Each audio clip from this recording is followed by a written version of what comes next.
দেখুন বন্ধুরা, আজ রাতে ফুটলো।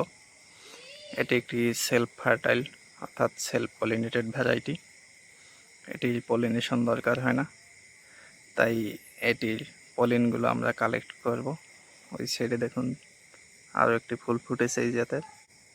যে এইদিকে দেখুন, এইদিকেও একটি যেতে ফুল ফুটেছে অনেক বড়।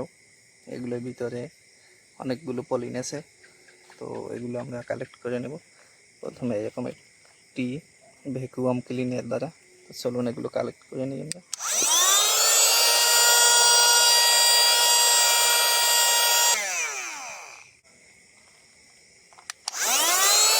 এভাবে আপনারা সেল পলিনেটেড ভ্যারাইটিগুলো পলিনগুলো এভাবে কালেক্ট করে নিতে পারেন।